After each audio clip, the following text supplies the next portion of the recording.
Okay, I have exactly 6:30 p.m. We'll call to order.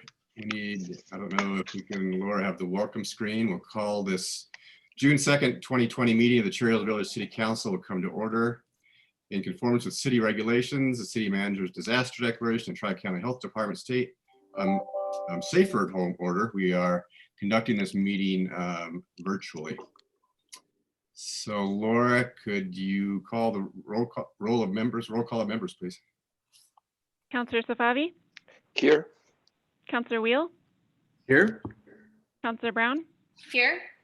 Councillor Gallagher? Here. Councillor Sheldon? Here.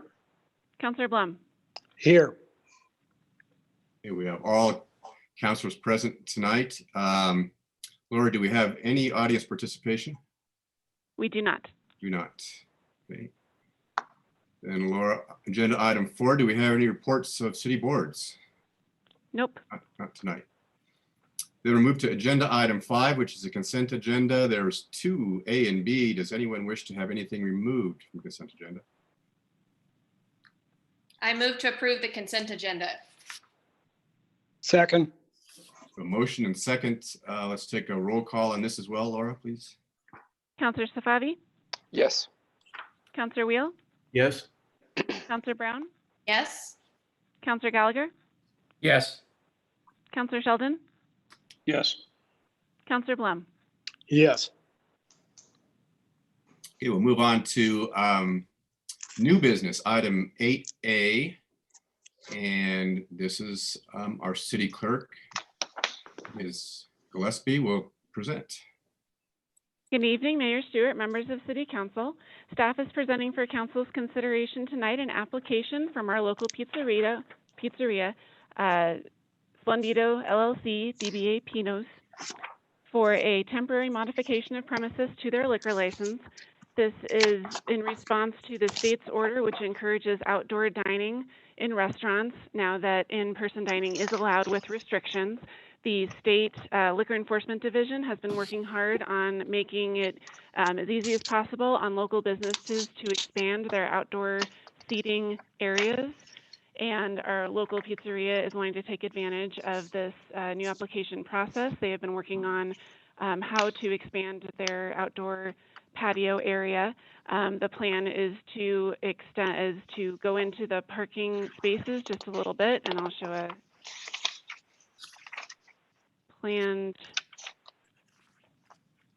to expand their patio a bit out from their current patio, and to then extend the sidewalk a little further into the parking spaces to still allow for ADA accessibility and wheelchairs to pass through.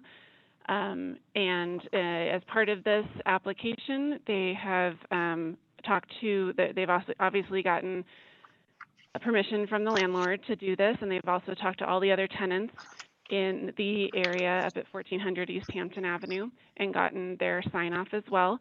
Staff has reviewed the application and found it to be conforming with all of the state requirements and the new special rules from the Liquor Enforcement Division.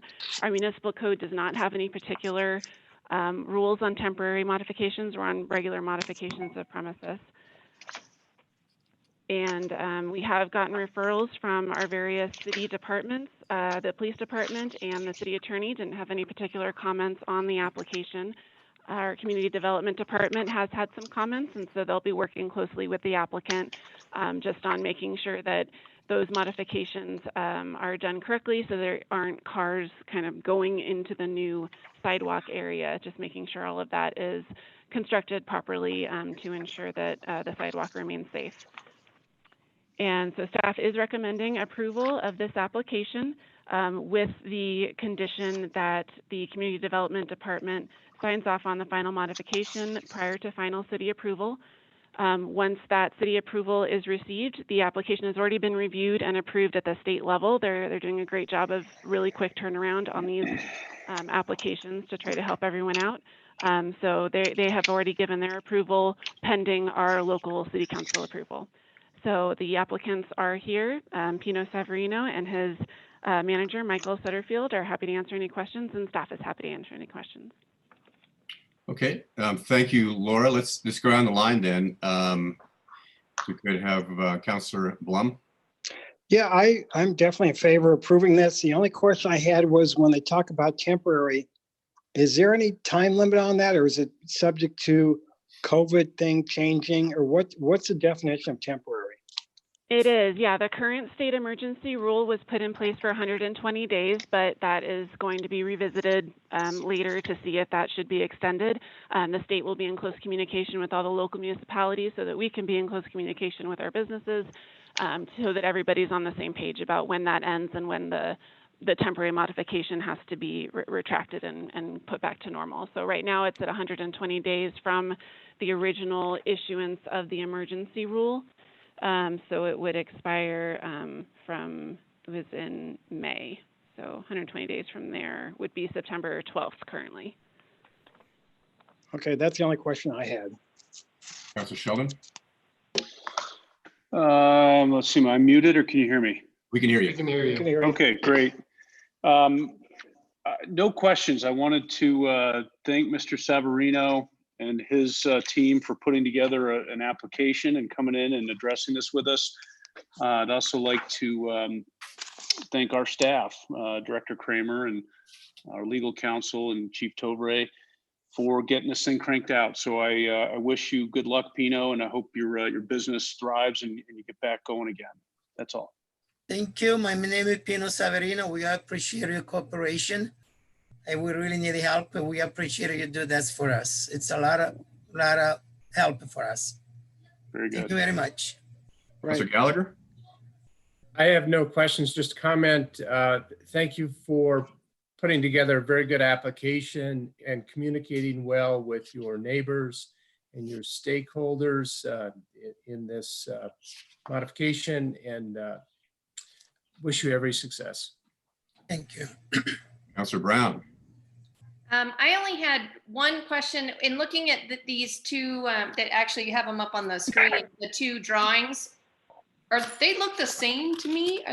Is there a difference between them? Oh, the only difference is the left one has a solid line around the entire premises. That's the state requirement. When they see a diagram, they want to see that solid line around the entire premises. But I use the right one as well because you can see a little better what the actual change is going to be. Got it. Okay. But it is basically the same. Yeah. I thought it was one of those, puzzles, find the different. So yeah, that's just the full new licensed premises should this application be proposed, right? Got it. Okay. Thank you. So yeah, I really don't have any other questions as well. And, as a fellow small business owner who's suffering through this, anything I can do to help, I wish you all the best. Thank you. Counselor Wheel. Thanks. Katie asked my question, so let me just wish you good luck. And that's all I have. Great. Counselor Safavi. No questions. Thank you for bringing this to our attention. I think whatever we do that we can support our local businesses stay open during some crazy time. We welcome that, and then again, I'm supportive of it, and I hope if there are any other businesses in the area that are going through the same difficult situation, come to us, and hopefully we can find a creative way to work together and make sure you guys can survive during this time. So that's all from my end. Thank you. Thank you. I would just add, I think this is terrific. I look forward to eating outdoors, and doing this. I like outdoor eating. I hope maybe this whole result of this pandemic, we can all eat. There's more restaurants that have outdoor eating as well. I had one question, parking. I was wondering for the applicant, do you have an agreement for parking across the street, for? We have an agreement verbally many years ago when they finished building the medical after 5 o'clock, but after that they have a change in management, and managers say they don't want us to park near my customers. And we have all of the last line in the area now, we can use it. And I don't think we have any issues with parking. And there's also in the street, it's always has been empty, people parking there too. Right. My employees, they have everybody on the street. So we have vacant the parking lot for the customers priority. Also, they have parking in the Caribou area. There's another 10 parking there. It's almost people don't know exist. Probably up on the sign, there's more park on the rear. The people don't know it. It's always almost half empty. So I don't think we have any problem with parking so far. Mr. Mayor, Yes. this is Director Kramer. I did want to just follow up on what Pino said in regards to parking. In case it's not clear, the proposal does not utilize or take away any parking spaces. The challenge with that is that the entire center, and Laura, I may want to just share my screen for just a couple seconds, if at all possible. And I don't know if it did that or not. Share screen. There we go. The center is parked, in essence, according to code. There really is no extra parking spaces available. And so the challenge that Pino and we had was how can we expand the area without taking up parking spaces, but still providing accessibility from Caribou Coffee down to South Philly Cheesesteak with a sidewalk access that meets ADA code. So we're going to basically, Pino's going to build out into the blocks that are already there. It will require that they be compact parking adjacent to that patio. And there'll be some sort of signage or barrier to keep people from nosing into that new sidewalk area. You can see here on this particular graphic, this is a, this was just sort of done quickly to give council an idea of how it might look. The barriers will probably be more substantive than these, but the parking is the big issue here. And so the mayor is correct to highlight that. Luckily, I think we have found a creative way to help this situation for the short term. This would not be a long-term solution, but it certainly can work in the short term. All right, very good. I have actually will not take any space. We just have it 3 feet, reduce the parking lot, which is enough space for people coming from the ramp to come and park into the place.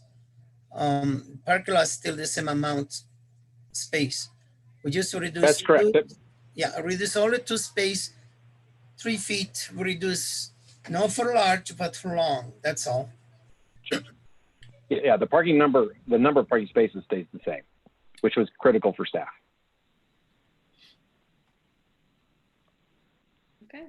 Okay, I don't have any more questions. Does anyone have any more questions for either the staff or the applicants? If I not, can make a motion. yeah, pleasure of council to make a motion. I move to approve the application for a temporary modification of premises for the hotel and restaurant liquor license held by Splendido LLC, DBA Pino's at 14 Camden Avenue, Suite 140 in the city of Cherry Hills Village, based on the findings outlined in the staff report dated June 2nd, 2020, and subject to the approval of the modifications by the Community Development Department prior to final city approval. Second. We have a motion and second. Any further discussion? Hearing none, I think we can take a vote. Laura? Counselor Safavi? Yes. Counselor Wheel? Yes. Counselor Brown? Yes. Counselor Gallagher? Yes. Counselor Sheldon? Yes. Counselor Blum? Yes. Okay, that passes. Congratulations to the applicant, Pino. Michael, thank you. Thank you very much. Good luck. Ladies and gentlemen, have a good night. We appreciate it. Thank you very much. Thank Good you. night. Thank you. Good night. Thank you, Laura. Thanks, Pino. We'll be in touch. Bye-bye. Bye. Thank you. Okay, a light agenda. We'll move on to reports. I just have a quick report about the public health order that came out yesterday that addresses playgrounds and pools and HOA pools. So if you haven't seen it, you might want to take a look. It was put out by the health department for comment, and it's accepting comments until Thursday, and then they're going to implement it, but it basically opens up pools to either 50 people or half capacity, whichever is less. It applies to all HOA pools, all public pools. It encourages that the locker rooms be closed so that people aren't gathered together in locker rooms. It says that at least once an hour that the services that have subject to frequent touching should be wiped down with sanitizer, and that's about it. Oh, it encourages scheduling and reservations, so that if there is ever, so that you have a list of who's there for HOAs, so if there ever is a time when you have somebody who's contracted it, you can go back and they can do contact tracing and find out who is in the pool, is their idea. So we have, I don't know what we have by way of HOA pools. I mean, I know we have a lot of private clubs. Is Buell, I would think Buell's pool is considered a private pool by way of the HOA. I guess it's an HOA pool, or is it a metro? No, it's an HOA pool. So this applies to all pools, and it should apply to clubs too. I don't. Yeah, Glenmore was think waiting so. to hear what happened after that. Yeah. I don't think this applies. I read the report that came out yesterday, the guidance, and I don't think it applies to our country clubs and swim clubs. Okay, well, let me, I'll take a look. And then I know- clicked also- on I clicked on the link that it says for more information or more detail about it, click here. It just takes you to the CDC homepage, and that did not provide us any specific dialogue about it. Now, it's not a big deal. I don't know that this body or the city owes any of its private club folks any answer on this. Nobody, I don't think, has come to the city specifically asking the question, but I know I for one, and I think maybe a bunch of people would be interested in finding out. I just don't know. I don't think it does apply to the country clubs. The proposed guidance I see distinguishes between outdoor pools and indoor pools, not private, public. I think it's more a question of the function rather than the ownership or access to. Okay, well, I thought it specifically called out HOA and public pools. It I says- mean, what I'm looking at is it's the proposal that was linked from CDPHE, draft guidance for personal recreation. And right at the end of that, Yeah, comments it's on page 2, but comments are due actually at noon tomorrow. And then they'll probably go into effect toot sweet, but it really just, it's page 2. First page is parks, organized rec sports, recreation. Right. And page, outdoor swimming pools and indoor gyms, rec centers and pools. So I focus on HOAs, but I think it applies to all outdoor pools. I believe that's Okay. correct. And I think, I know there was a lot of discussion behind the scenes about treating HOA pools and public pools the same. That was a real concern, and not being treated differently. So that's why I think that it applies to country club pools as well in Glenmore. I would Okay. imagine. So Good. I do think so. Well, I can check again, Dan, and confirm for you. And Al, did If you you say could- that you're watching for this too? Glenmore was watching for it? The country club is waiting for that. Yep. Glenmore. All right, that's my report.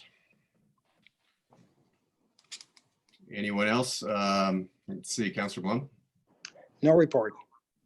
Dan, No report. Michael, No report. Katie? Nope, no report.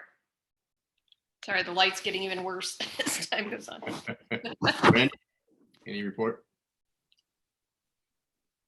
I had a couple of comments about the work being done on the median on Bellevue. All very positive, very enthusiastic. That's it for me. Afshin? No report. Well, and I noticed they're starting to really slow down traffic on Hampton too, and Tar Boulevard for the underpass, so that is coming. All right. And we're planning on doing our next meeting. I guess now may be a good time. Yeah. Our next meeting, we're planning on doing back in person in council chambers. Correct. Okay.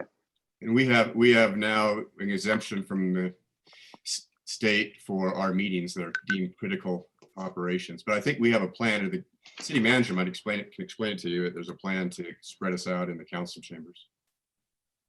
Jim? Good evening, Mayor and Council. Good to see you all again. Before I start, I just want to shout out to Alice and Fred Abrams. I know they watch remotely now, and so I'd just like to recognize them, and they had called and referenced that they enjoy watching it on the internet. So anyway, first of all, with that. Second, along with pools, there's also a concern about churches and congregating and worship. And I think it has the same time frame for comments. And I'm guessing that we'll get a final order along with the pools by probably on Friday, if not on Monday next week. But some of the churches are starting to inquire whether they can have services, and they're looking at a June 14th date. So hopefully we'll have a little more information in a few days on that. As far as the construction, I'll let Director Goldie address those and give an update on the Bellevue signal. And we're getting very close on that issue, and as well as John Mead Park is looking really nice now. And also with some of the finances, I'll have Director Sager give a short update, but we're planning to do a more in-depth update at the June 16th when we are all in person on the finances and impacts. Overall, they're looking very good compared to some of our other cities. And with that, I think I'll just let individual directors give updates.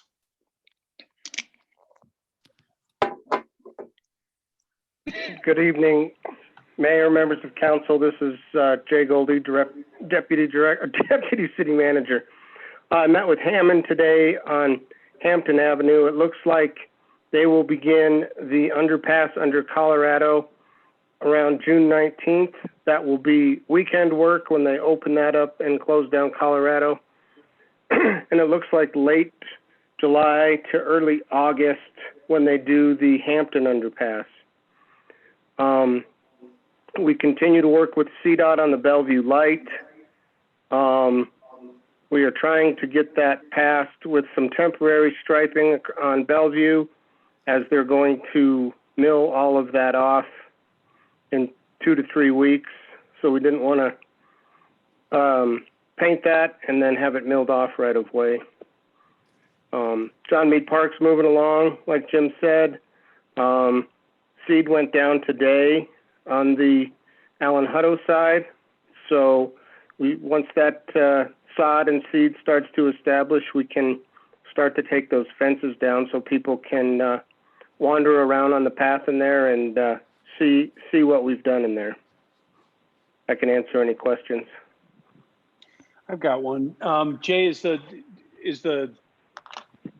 you're saying that the whole Hutto side is going to be seeded and more of a native grass, and the whole John Mead Park side is going to be sod, is that right? No, the Alan Hutto side is it's almost half and half sod and natural. The hillside where people sit above the performance platform is sod, and then the rest of the park has been seeded with native seed. And then the John Mead side has a small section of sod around the play area, and then a majority of that will be seed. Thank you. Along with plugs in the wetlands.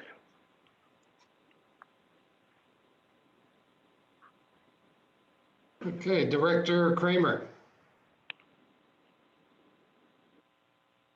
You're mute. There we go. Good evening, Mayor, members of council. I don't have too much this week since staff has been back in the office.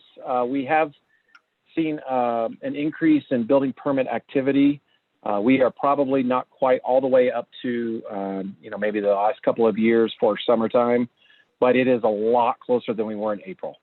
And so the other interesting thing about being back in the office for 2 weeks now is that we still haven't had anybody submit any paper applications since we've been back in. So we may be fully electronic whether we require it or not. That's all I have. Any questions? Director Sager?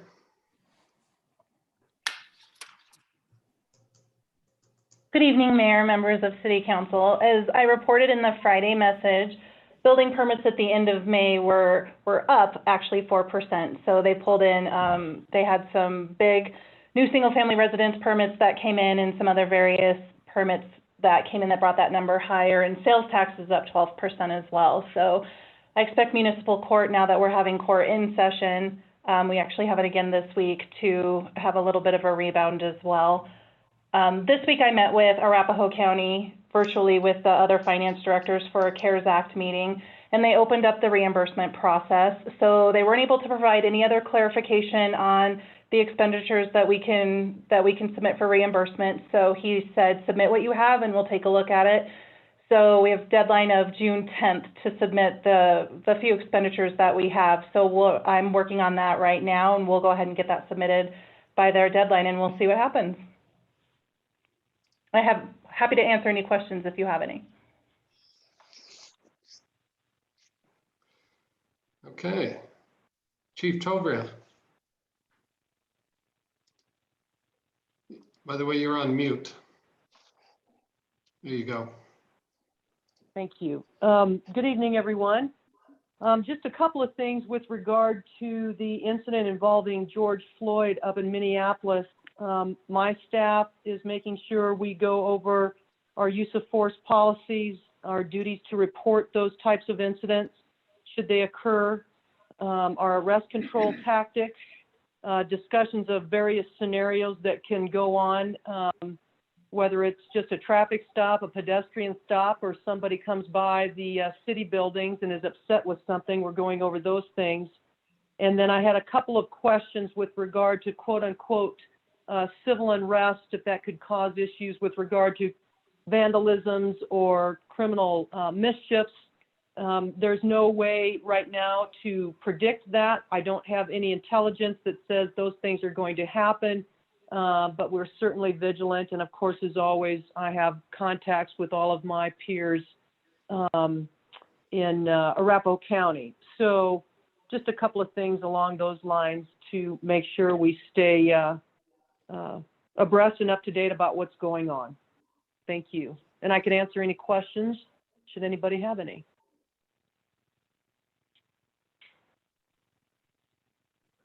Very good. Thank you, Chief. Sure. City Attorney?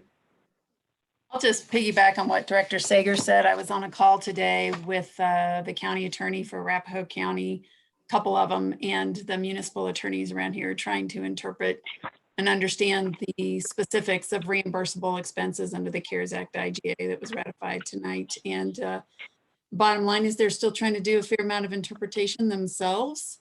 And their lodestar is going to be whether or not something was reasonably necessary due to COVID-19. So I'll pass on some specifics to Director Sager. We're working on some things on that front, but they continue to wait for guidance from the Treasury Department, which continues to either be delayed or not as specific as they would hope. So we're going to have to do a little bit of work with them. That's it. Good. Anyone else? Then I think we still have on the agenda item 10, which is a very brief executive session to report on negotiations with the concerning the city manager position. I move that we move into executive session pursuant to CRS section 24-6-4024E and 24-6-4024F for the purpose of determining positions relative to matters that may be subject to negotiations, developing strategy for negotiations, and instructing negotiators and discussing personnel matters concerning the city manager position, and then immediately thereafter adjourning. Second. We have a motion to go in executive session, seconded. We need a roll call and 2/3 vote. Laura, could you call the roll? Counselor Safavi, Yes. Counselor Wheel, Yes? Counselor Brown, Yes. Counselor Gallagher, Yes. Counselor Sheldon, Yes. Counselor Blum. Yes. That's unanimous. So we'll proceed into executive session. I think Laura needs to stop the streaming and